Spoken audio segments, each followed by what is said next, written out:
Bonjour tout le monde, j'espère que vous allez bien, bienvenue dans une nouvelle vidéo dédiée à Ansible. On va commencer une petite série de vidéos dédiées à AWS. Ça va durer on va dire 5-6 vidéos à peu près, quoi, peut-être un petit peu plus, où on va travailler un projet, alors non pas sur le fond de AWS, ça va pas forcément être quelque chose d'hyper structurant, mais là le but c'est d'apprendre à utiliser Ansible avec un cloud provider à côté, comprendre un petit peu son principe de fonctionnement, voir au passage quelques modules de Ansible dédiés à AWS. On aura peut-être l'occasion de le faire sur GCP également, ça permettra de mettre en confrontation un petit peu les deux. Et le projet va être assez simple, le but ça va être de déployer un blog WordPress sur AWS avec une instance dédiée à l'applicatif WordPress et une instance dédiée à la base de données MySQL ou MariaDB. L'objectif, donc vous le comprenez, c'est pas utiliser de service manager, donc on ne tire pas la puissance du cloud, mais le but c'est d'apprendre à utiliser Ansible avec AWS pour en comprendre les rouages, et après libre à vous d'aller plus loin bien sûr pour pouvoir faire ça. Donc aujourd'hui on va commencer simplement déjà pour voir un petit peu ce projet là, comprendre, cerner un petit peu le pourtour des choses, et puis on va déployer nos fameux key pairs, donc vous allez voir ce que ça représente et comment on le fait avec Ansible. Donc l'objectif c'est quoi? L'objectif donc c'est de découvrir les modules d'AWS, de comprendre comment Ansible fonctionne avec AWS. Donc on avait vu lors de la vidéo précédente le Dynamic Inventory avec AWS. Alors l'inconvénient du Dynamic Inventory, c'est qu'il faut que les instances existent plus ou moins déjà. Ça permet d'interroger en fait l'API de AWS pour récupérer les informations d'instances existantes, mais ça ne permet pas forcément de gérer quelque chose qui n'existe pas encore. Alors on peut le faire, hein, notamment avec ce qu'on va découvrir. Vous allez voir que quand on va partir de zéro, on va partir d'un provisioning, donc on n'a absolument rien sur notre compte AWS. Donc notre objectif c'est quoi? C'est de monter un blog WordPress en simplifiant au maximum, un peu les choses quand même, pour avoir le côté pédagogique et comprendre un petit peu le principe de fonctionnement des choses. Alors l'architecture elle est hyper simple, on a donc un accès internet qui est à gauche complètement ici, et nous ce qu'on veut c'est avoir un applicatif WordPress qui puisse qui est à base d'Apache, de PHP et du code WordPress, qui puisse être accessible vis-à-vis d'internet, qui se connecte à une base de données qui est située plutôt en back derrière, donc ce sera du MariaDB, qui elle n'est pas accessible depuis internet hormis la connexion SSH. Bien sûr, tout ça, si on devait le faire dans un environnement de production, ça se passerait autrement, c'est-à-dire que donc nous, on va déployer à partir de notre laptop qui finalement se situe dans la zone externe. L'idéal, normalement, c'est d'avoir un bastion, on va dire Ansible, qui est déjà dans la zone et qui va permettre de déployer et d'avoir l'accès SSH uniquement sur ces machines-là, sans permettre de connexion SSH vis-à-vis de l'extérieur, ou en tout cas en limitant au maximum les choses. Là, ça va pas être notre cas. Nous, on va être vraiment situé à l'extérieur. On va jouer du SSH de l'extérieur. Ça, premier point, première remarque. Donc ça c'est une chose. Ensuite, donc si on regarde notre compte AWS, donc là j'ai repris mon compte ici, donc on n'a aucune instance, on a le minimum de security group, donc c'est pas ceux dont on va se servir, on n'a rien de créé, on n'a pas de key pairs pour l'instant, donc on va utiliser tout ça au fur et à mesure, vous allez voir. Donc pour faire ça, qu'est-ce qu'il nous faut? Il nous faut donc Python 3, il nous faut pip 3 qui va avec Python 3 bien sûr, et il nous faut installer Boto et Boto 3 pour que ces libs soient disponibles pour notre utilisateur. Alors attention, toutes les zones AWS ne permettent pas d'utiliser du Boto 3 par exemple. Nous là, par souci de facilité, on va utiliser la zone Irlande, donc EU West 1, qui est celle qui est un peu la plus fournie en Europe, quoi.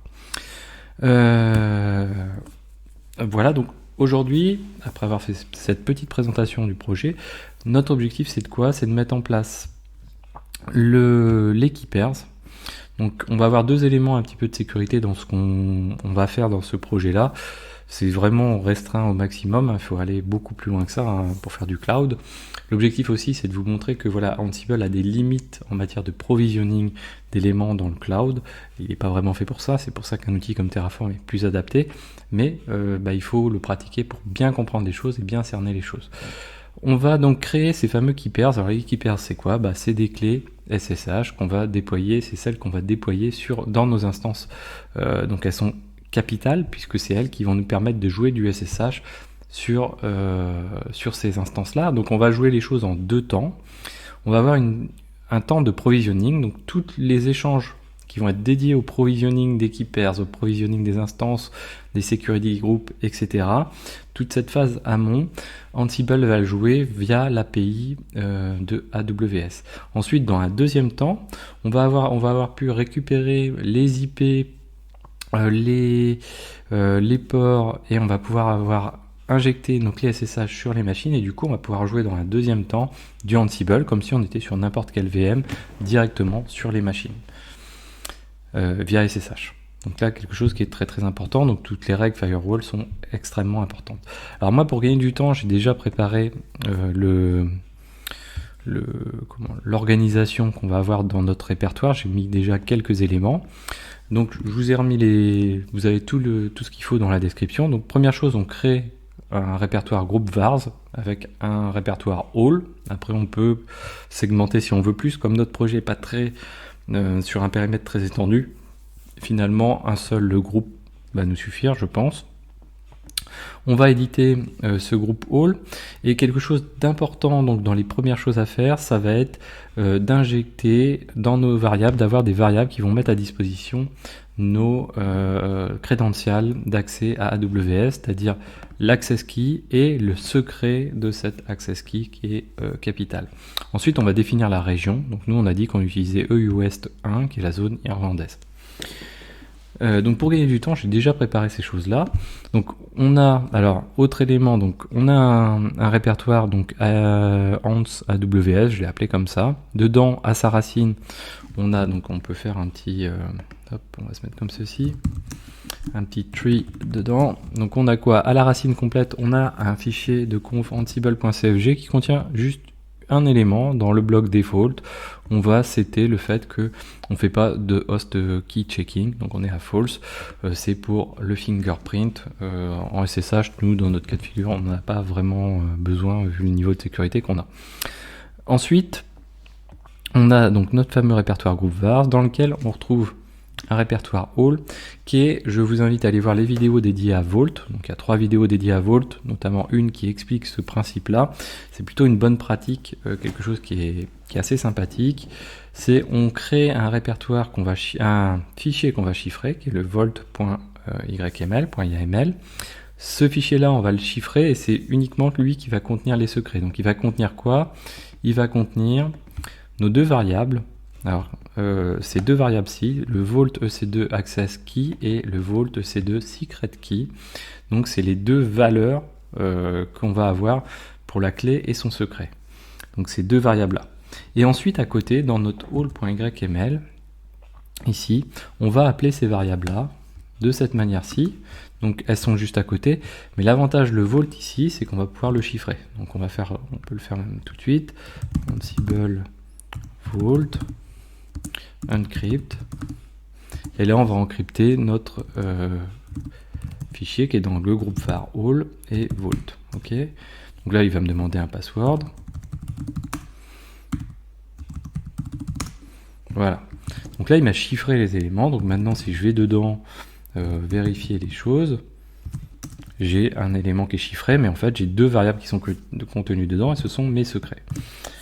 Ces variables-là, elles sont appelées ensuite donc par le fameux all.yml qui permet de renseigner les éléments ici et de les charger dans une variable qui n'est pas préfixée cette fois-ci.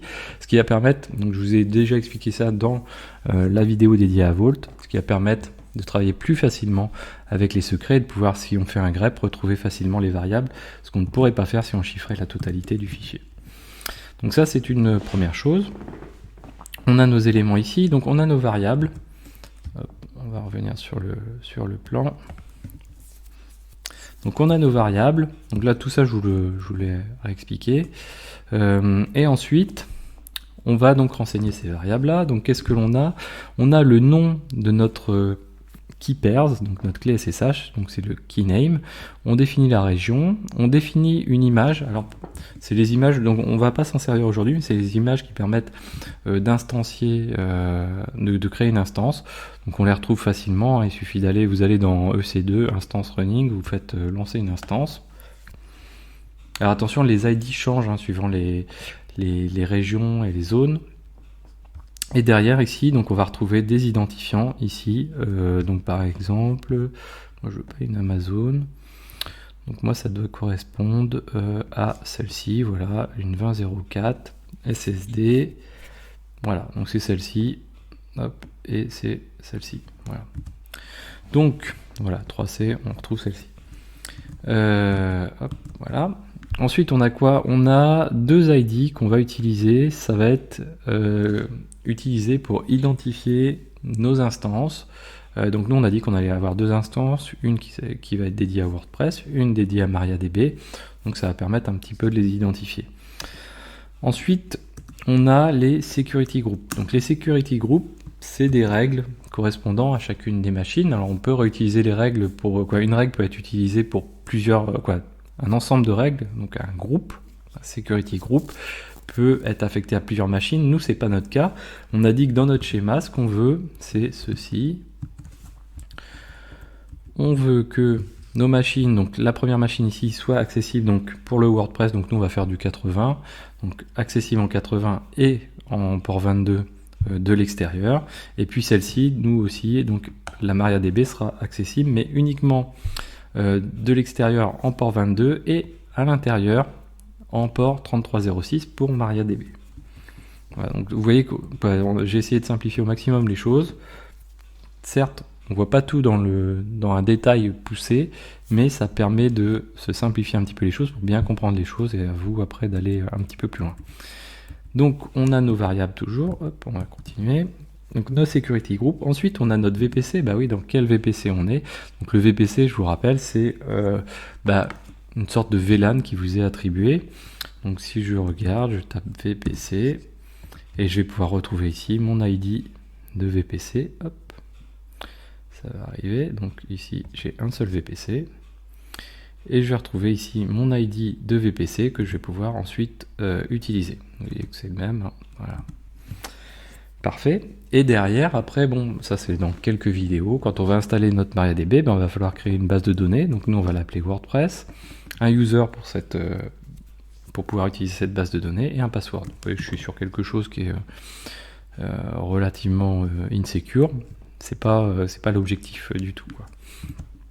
Alors, donc aujourd'hui, on s'intéresse à l'injection de notre key pair. Donc notre key pair, le but c'est d'avoir ici, si je retourne dans EC2, voilà, c'est d'avoir ici une key pair, donc qui n'est pas à 0 mais qui va être à 1, puisque nous on va injecter notre clé SSH. Alors notre clé SSH, elle est située, donc j'ai ma clé SSH qui est située dans ma home.ssh ici, et je vais faire en sorte d'utiliser cette clé là. Donc je vais l'injecter avec Ansible, de récupérer ma clé publique que je vais ajouter, donc créer une key pair à partir de cette clé publique. Du coup c'est cette clé publique qui sera injectée à chaque création des instances en question. Donc pour faire ça, très simplement, on va commencer déjà par faire quelque chose de basique. Hop. Donc on va créer un fichier new file, on va l'appeler provision.yml et on va coller ces éléments là. Donc qu'est-ce que l'on fait? Donc je vous ai dit, la première étape de provisioning, elle utilise l'API de AWS. Donc qui dit utiliser l'API de AWS dit lancer des choses depuis le laptop ou depuis la machine Ansible, mais pas d'utilisation de SSH pour se connecter. Donc du coup on utilise une connexion locale, ça on l'a déjà vu plusieurs fois, sur notre localhost. Ensuite on va définir des tasks.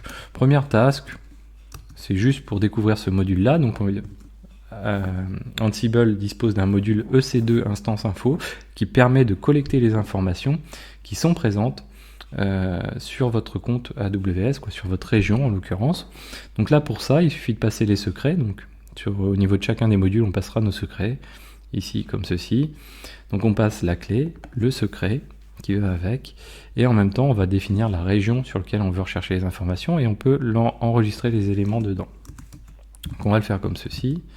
Hop, je vérifie que ça matche bien, et derrière, hop, on va pouvoir donc débugger entre guillemets, c'est-à-dire afficher les résultats comme on l'a déjà fait plusieurs fois hein, sur du Docker ou autre, mais afficher les résultats que l'on a collectés via ce module EC2 instance info. Donc pour les afficher, qu'est-ce qu'on a fait? On a généré cette nouvelle variable grâce au register, toujours avec ma bonne pratique double underscore au début, ça permet de l'identifier rapidement.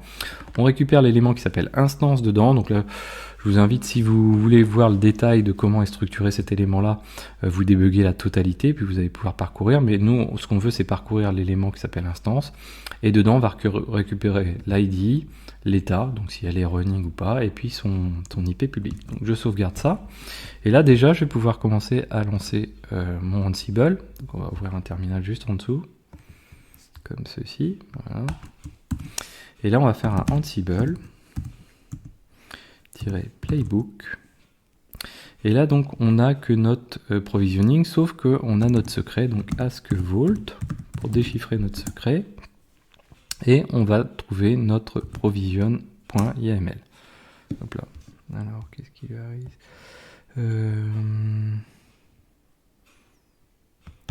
Hop là, on va se remettre comme il faut. C'est ask vault password, je pense. Ouais, c'est ça, j'ai été plus court. Ask vault password, désolé. Voilà, et là je vais pouvoir rentrer mon password. Du coup Ansible va se lancer, il interroge AWS et il récupère les éléments. Alors là, qu'est-ce qui s'est passé? Donc là il a bien récupéré les éléments, mais il affiche rien derrière. Pourquoi? Parce que tout simplement pour l'instant j'ai aucune instance. Quand on en aura, il affichera des éléments. Donc ça c'est une première chose. Vous voyez qu'on n'en a pas, on est bien à instance à 0 ici. Donc là, on a déjà fait un premier pas, c'est-à-dire qu'on sait se connecter à AWS avec Ansible.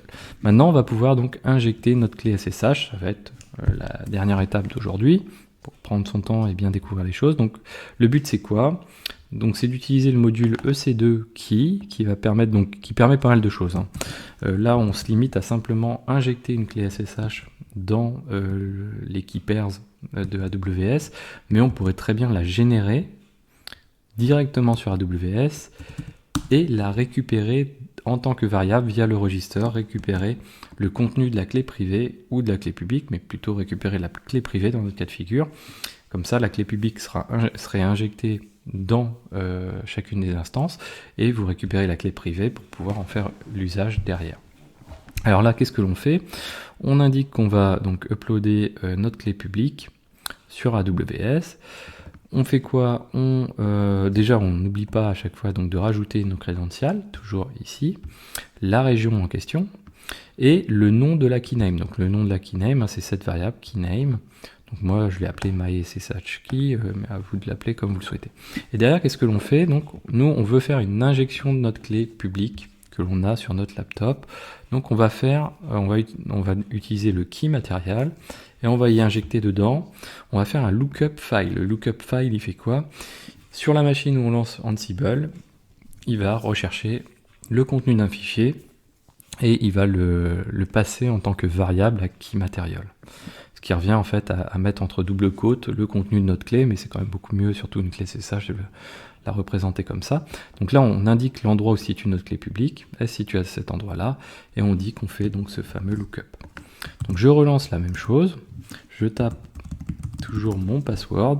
Donc je vous rappelle, le password, on peut le gérer aussi d'autres manières. On pourrait avoir un password qui est complètement sous forme de fichier et on l'appelle une seule fois et puis finalement à chaque fois on le recharge, on pourrait le recharger très facilement. Donc là, qu'est-ce qui s'est passé? On va rafraîchir du coup nos ressources. Et là, vous voyez que on a une key pairs qui est arrivée et vous allez voir son nom, donc mysshkey, et en fait, ça correspond bien à notre clé en question. Alors, vous voyez que nous, on a fait du host key,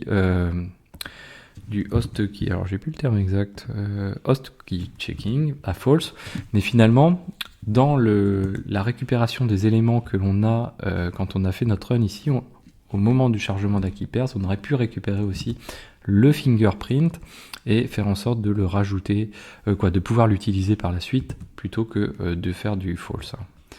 Donc voilà, donc là, vous voyez, on a fait déjà une première petite étape qui est l'injection de la clé SSH. Ça a permis de prendre en main un petit peu les modules, le module AWS Keeper, comprendre un peu le fonctionnement dans son ensemble, et puis on va petit à petit, au fur et à mesure des vidéos, en rajouter, bien sûr.